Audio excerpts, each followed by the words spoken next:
Have you ever said, "I'm sorry" in English, but it still felt too small? Maybe you were late. Maybe you forgot something important. Or maybe you made a mistake at work. Suddenly, those two words were not enough. Welcome to Daily Duo English. I'm Emily. And I'm Ben. Here, we help you learn natural English through real conversations you can actually use. Exactly. In real English conversations, apologizing is not only about saying sorry, it is about choosing words that match the situation. A small mistake needs a short apology. A bigger mistake needs more care, more responsibility, and sometimes a next step. Today, we'll show you 5 real apology situations, plus how to respond when someone apologizes to you. You'll learn what to say when you bump into someone, when you're late, when you forget something important, when you make a mistake at work, and when you need to apologize for something more personal. By the end of this episode, you'll know how to apologize naturally, clearly, and with the right amount of care. Let's get into it. Before we jump into the situations, here's an easy way to think about it. Instead of memorizing random phrases, pay attention to how serious the mistake is. Some mistakes are tiny. Maybe you accidentally bump into someone on the street. Some are everyday mistakes. Maybe you arrive a few minutes late. Some are more important. Maybe you forget something that mattered to someone. Some happen at work. Maybe you send the wrong file to a client. And some are personal and more serious. Maybe you hurt someone's feelings and need to make it right. So the main idea is simple. Small mistake, short apology. Bigger mistake, more care. A natural apology often does 3 things. You say sorry, you name the mistake, and when needed, you take responsibility or offer a next step.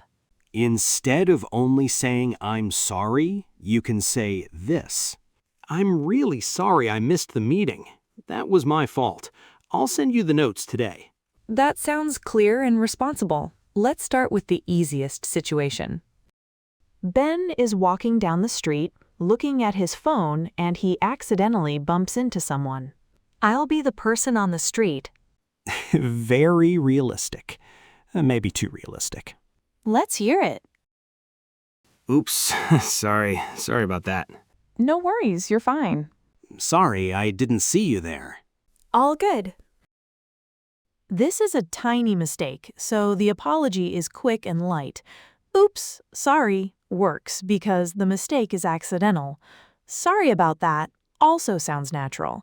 It is still casual, but it feels a little fuller than just sorry. And the responses are just as simple. No worries, you're fine, all good. They all mean it is okay, don't worry about it. What you should not do is make the apology too dramatic. I deeply apologize for this terrible mistake. Can you ever forgive me? Please do not say that after bumping into someone on the street.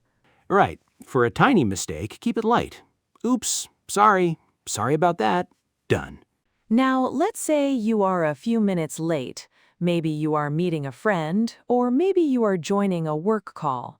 First, let's hear the weak version. Sorry, traffic. Okay, should we start? This is not terrible, but it is weak. Sorry, traffic gives a reason, but it does not really take responsibility. It can sound like the traffic is the only problem. A better apology names the mistake and thanks the other person for waiting. I'm sorry I'm late. Thanks for waiting. I'll be ready in 1 minute. No problem. Take your time. Much better. I'm sorry I'm late is clear. Thanks for waiting shows that you understand the other person had to wait. And if the situation is more professional, you can make it a little more formal. I apologize for the delay.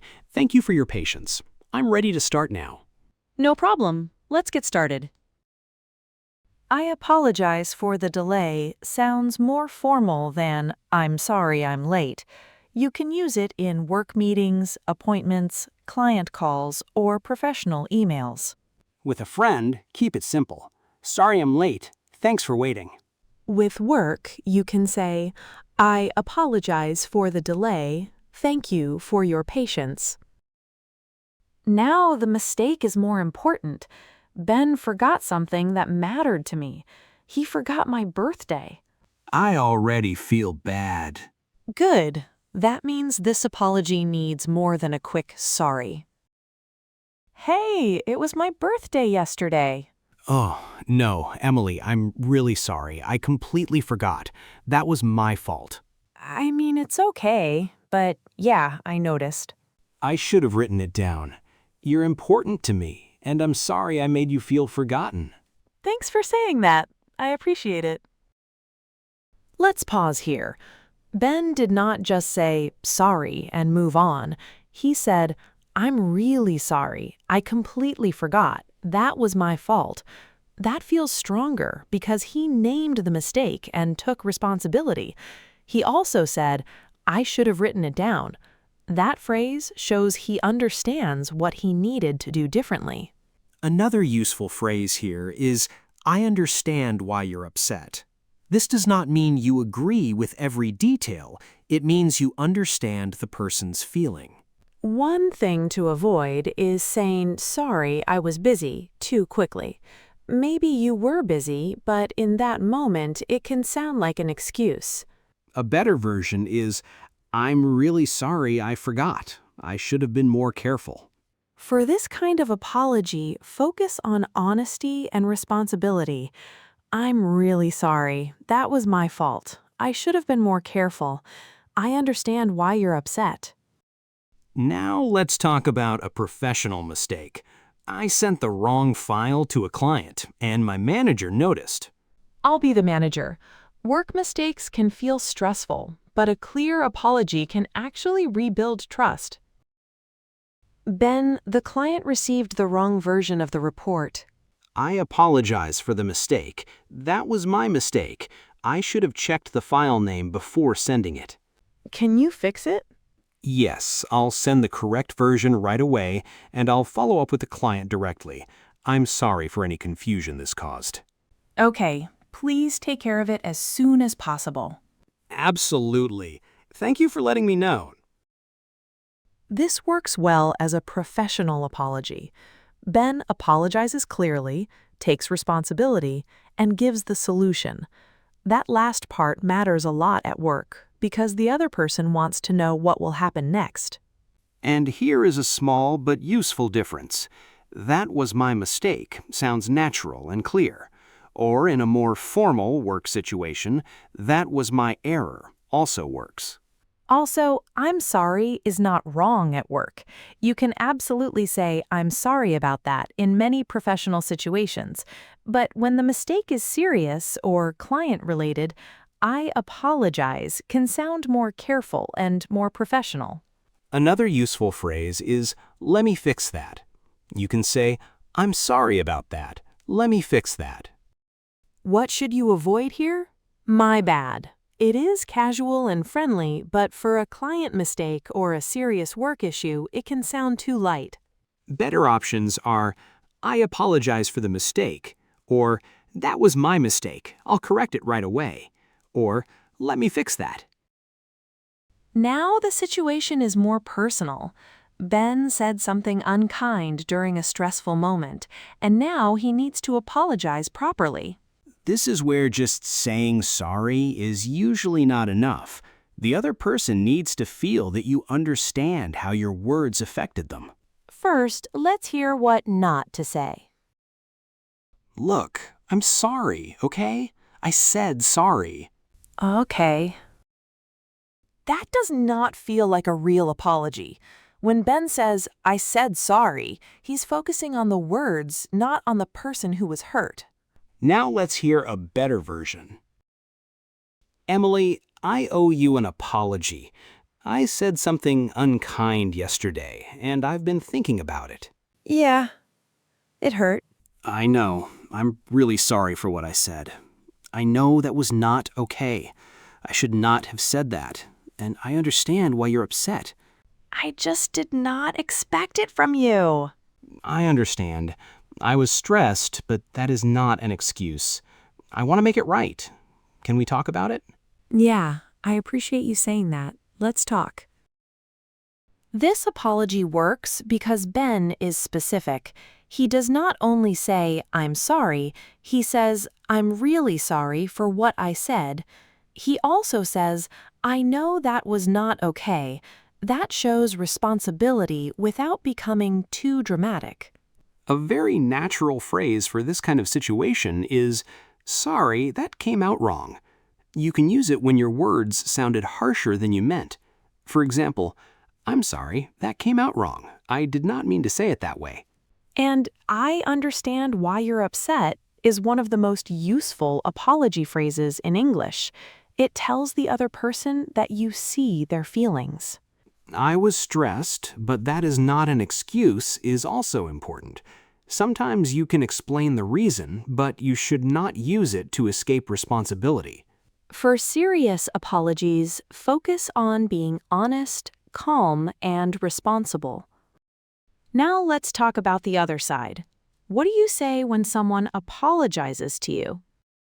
If the mistake is small, keep the response light. For example, if I say, oops, sorry, you can simply say, no worries, you're fine, or all good. No worries, you're fine. Exactly. That is enough for a small moment. For everyday mistakes, like being late, you can say, it happens, or don't worry about it. It happens is a nice phrase because it tells the other person that mistakes are normal. Sorry I'm late. Thanks for waving. It happens. Don't worry about it. But for a more serious apology, you might not want to say it's okay right away, and that is completely fine. Let's try a serious one. I'm really sorry for what I said yesterday. I understand why you were hurt. Thanks for saying that. I appreciate it. I need a little time, but thank you for apologizing. That response is honest. You are not pretending everything is fixed, but you still acknowledge the apology. One response to avoid is, whatever. It sounds cold and dismissive. So for a small apology, you can give a light response. For a bigger apology, choose a more honest response. Before we finish, let's talk about a few apology habits that can accidentally make you sound too casual, too cold, or not responsible enough. The first habit is using my bad when the situation is too serious. My bad is fine with friends for tiny mistakes, like dropping a pen or choosing the wrong restaurant. But if you make a work mistake or hurt someone's feelings, it can sound too casual. Another habit is saying only sorry when the situation needs more. For a small mistake, one word can be enough. But if the mistake affected someone, the other person may need to hear what happened and that you understand your part in it. Another common habit is saying sorry, but, and then giving a reason immediately. For example, sorry, but I was really busy. That can sound like an excuse. A stronger apology takes responsibility first. For example, you can say, I'm sorry I didn't reply sooner. I should have let you know. And one more habit is forgetting the next step. In serious or professional situations, the other person wants to know what you will do next. That is why repair phrases are so useful. For example, I apologize for the mistake. Let me fix that. I'll send the correct file right away. So, when the situation is serious, say what happened, take responsibility, and show what you will do next. Let's finish with one natural conversation that uses several apology phrases together. Ben forgot to send me an important file before our recording session, and I had to rearrange the plan. Again, very realistic. Emily, I'm really sorry. I completely forgot to send you the script file last night. Yeah, I noticed this morning. I had to push the whole session back. I know, and that was my fault. I should have sent it the evening before, like we planned. I'm sorry for the delay and the extra stress. It threw off the whole morning.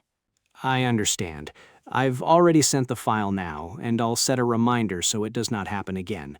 Is there anything else I can do to make today easier? Thanks for saying that. I appreciate it. Let's just get started. Absolutely. Thank you for being patient with me. That works because Ben did not just say sorry. He named the mistake, took responsibility, and offered a next step. And I did not make excuses. I focused on the impact and the repair. That is the main lesson today. A natural apology is not always long, but it should match the situation. For tiny mistakes, keep it short. For bigger mistakes, be specific, take responsibility, and show what you will do next. Let's do a quick recap. For tiny mistakes, say, oops, sorry, or sorry about that. For everyday mistakes, say, I'm sorry I'm late. Thanks for waiting. For important mistakes, say, I'm really sorry. That was my fault. I should have been more careful. For work mistakes, say, I apologize for the mistake. Let me fix that. I'll correct it right away. For serious personal mistakes, say, I owe you an apology. I understand why you're upset. I want to make it right. Or if your words came out wrong, say, sorry, that came out wrong. And when someone apologizes to you, you can say, no worries for small things. Thanks for saying that for more serious things. Or, I need a little time, but thank you for apologizing. Here is your comment challenge.